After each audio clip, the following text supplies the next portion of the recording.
Assalamualaikum warahmatullahi wabarakatuh dan selamat sejahtera. Okey, untuk video ni cikgu akan terangkan tentang bab 10 pengangkutan darah manusia dan haiwan. Kita akan masuk topik 10.5 kumpulan darah manusia.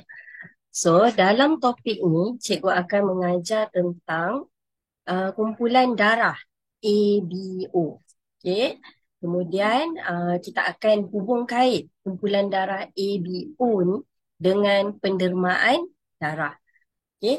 Yang ketiga, faktor research. Okey, faktor research tu positif ke, darah positif ataupun darah negatif. Okey. Yang keempat, menakul faktor research yang tidak sepadan terhadap kehamilan. Okey, pertama sekali awak kena tahu tentang jenis darah lah. Okey, kumpulan darah kita. Kumpulan darah awak tahu tak darah apa? Darah manusia ni dia dikelaskan kepada 4 kumpulan. Ada kumpulan darah A, B. Okey, jadi keserasian darah ni sebenarnya boleh ditentukan melalui dua cara. Melalui kumpulan darah ataupun faktor research. Okey, kita pergi dulu pada cara yang pertama untuk menentukan keserasian penderma darah kita. Okey, faktor yang pertama adalah kumpulan darah manusia.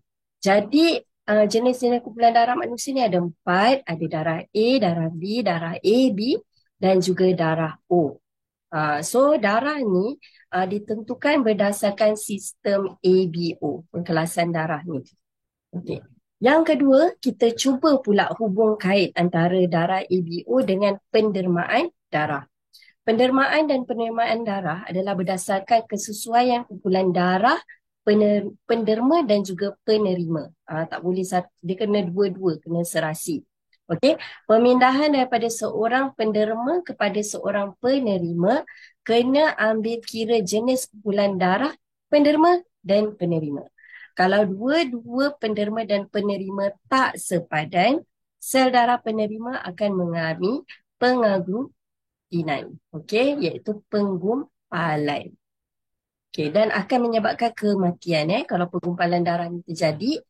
Jadi perbezaan kumpulan darah manusia ni dia bergantung kepada kehadiran molekul protein tertentu pada darah manusia tu dia ikut antigen dan antibody dalam darah manusia.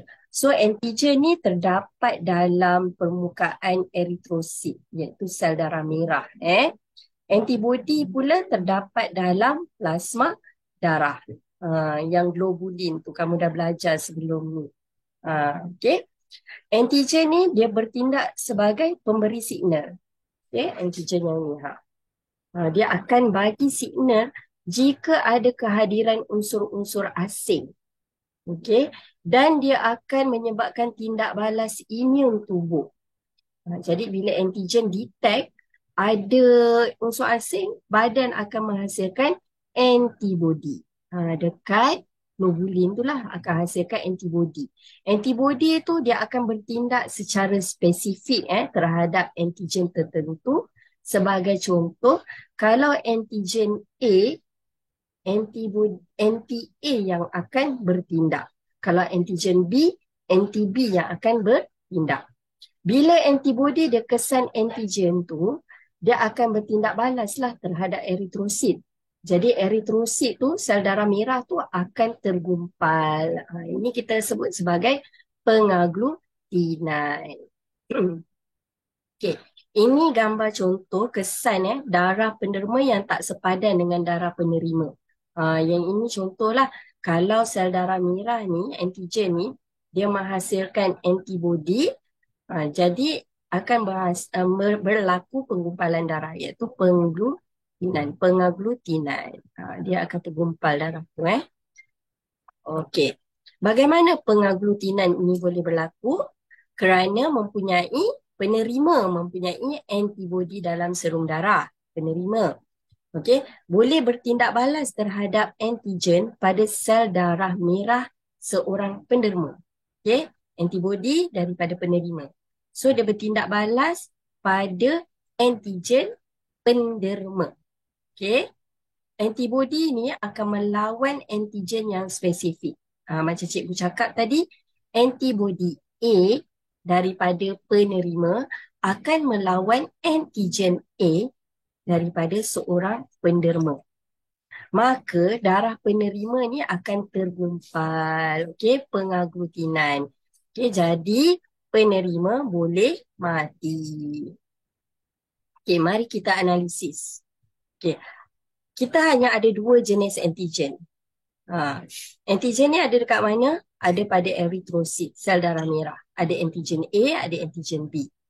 Dekat dalam plasma darah pula, ada dua jenis antibodi yang bertindak balas terhadap antigen, iaitu anti-A dan anti-B.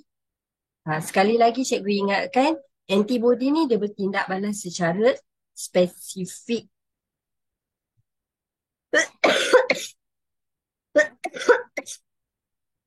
Okay, dia bertindak balas secara spesifik. Anti-A bertindak balas terhadap antigen A, anti-B bertindak balas terhadap antigen B. Okay, antigen tu daripada penderma. Anti-A, anti-B daripada penerima. Okey, kita tengok pula. Kamu kena kenal kumpulan darah yang terdapat, kumpulan darah yang ada adalah kumpulan darah A, B, AB dengan O. Kalau kumpulan darah seseorang tu A, antigen yang ada pada sel darah merah kumpulan darah A adalah antigen A. Antibodi dalam plasma darah kumpulan darah A adalah anti-B.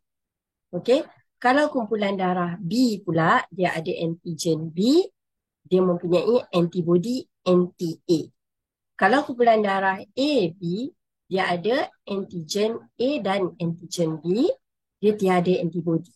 Kalau kumpulan darah O pula, dia tiada antigen, tapi dia mempunyai antibodi anti-A dan anti-B. So dekat sini, apa yang bertindak balas sebenarnya? Yang bertindak balas adalah antibodi. Dia akan bertindak balas terhadap antigen yang masuk. Okey, kamu boleh refer buku teks muka surat 185 jadual 10.6 tu. Kalau nak tengok kesesuaian kumpulan darah penderma dan penerima. Okey, kita tengok kumpulan darah A. Kumpulan darah A dia boleh terima kumpulan darah mana? Okey, kumpulan darah A kita tengok dia ada anti-B. So anti-B ni dia akan melawan antigen mana? Dia akan melawan, ingat antigen spesifik, dia akan melawan antigen B, kan? Jadi dekat sini yang ada antigen B pada kumpulan darah B dan juga AB. Jadi kumpulan darah A hanya boleh menerima darah daripada kumpulan darah A yang sama, sebabnya tak ada antigen B. Dan dia boleh terima darah daripada kumpulan darah O, sebab kumpulan darah O tiada antigen. Okey, yang dia tak boleh daripada B dan AB sebab akan berlaku penggumpalan. Okey, iaitu pengaglutinan. Okey, kalau kumpulan darah B pula, dia boleh menerima, dia tak boleh terima darah daripada kumpulan darah mana. Okey, kita tengok. Kumpulan B ada anti-A. So dia tak boleh terima yang ada antigen A lah.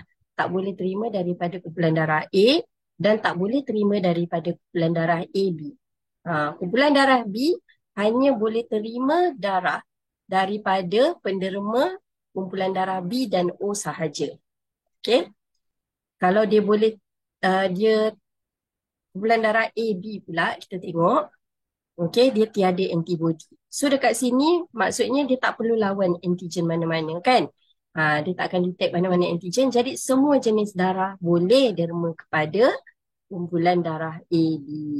Okey, tengok pula kumpulan darah O. Kumpulan darah O dia ada kedua-dua antibodi, anti-A dan anti-B. Okey, kalau kita tengok dalam kumpulan darah yang lain, yang ini ada anti-A, anti-B. So tak bolehlah nanti antibodi akan lawan. Pada darah O tu, ni ada antigen B, tak boleh juga. Ni ada antigen A, tak boleh juga. So, kumpulan darah O ni dia hanya boleh terima darah penderma daripada kumpulan darah sendiri je, kumpulan darah O je. Sebab kumpulan darah O dia tiada antigen. Okey? Okey. Itulah maksudnya. So kita tengok, kita tafsir situasi satu ni. Jika seorang pesakit berdarah A, bolehkah pesakit tersebut menerima darah daripada penderma darah B? Okay, kita analisis dulu pesakit darah A ni. Okay, kalau penerima berdarah A, okay, jadi apa yang dia ada? Okay, dia ada antigen A, dia ada antibody anti-B. Okay, kalau penderma dia pula berdarah B, so jenis antigen dia adalah B, jenis antibody dia adalah anti-A. So dekat sini yang akan melawan adalah yang penerima ni lah. So antibody dia akan bertindak kan. So antibody A dia akan anti-B, dia akan lawan antigen B. Okey, jadi boleh tak pesakit tu menerima darah B? Jawapannya, jawapannya apa? Tidak boleh.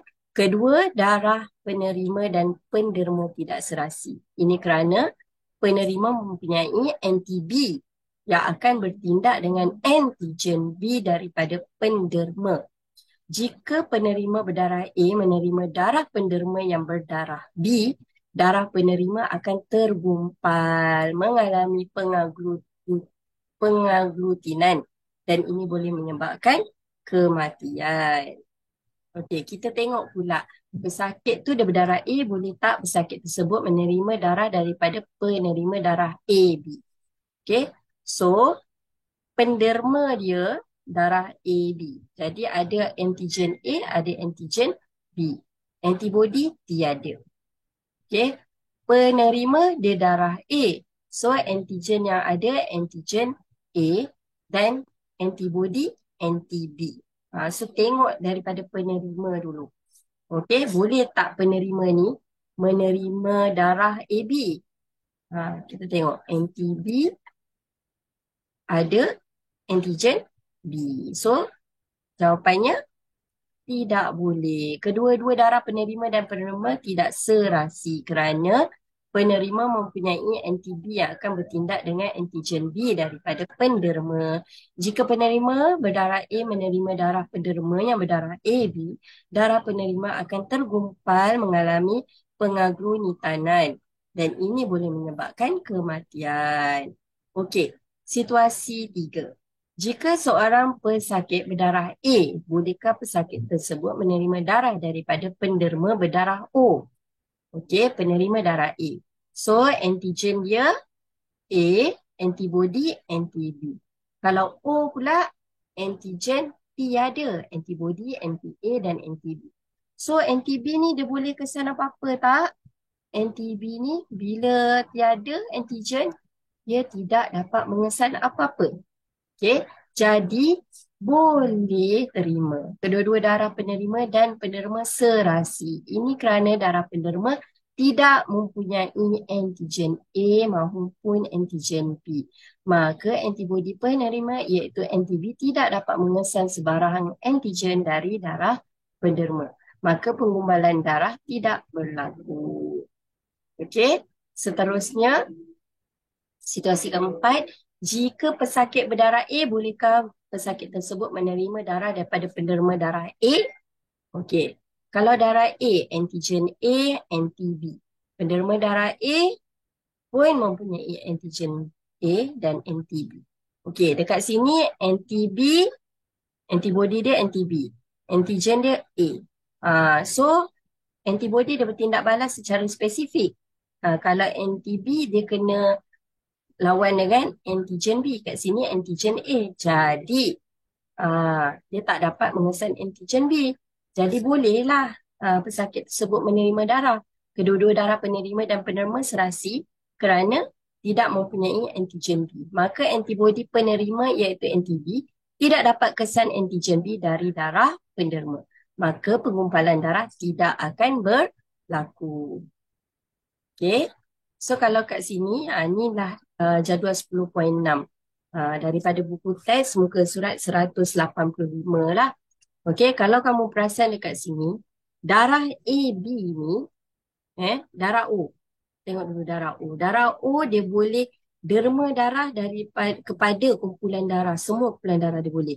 AB, AB dan O. Jadi kita panggil dia sebagai penderma universal sebab dia boleh derma pada semua kumpulan darah. Okey. Kalau darah AB pula, dia boleh menderma darah kepada kumpulan darah sendiri je, AB. Tapi dia boleh terima darah daripada semua kumpulan darah.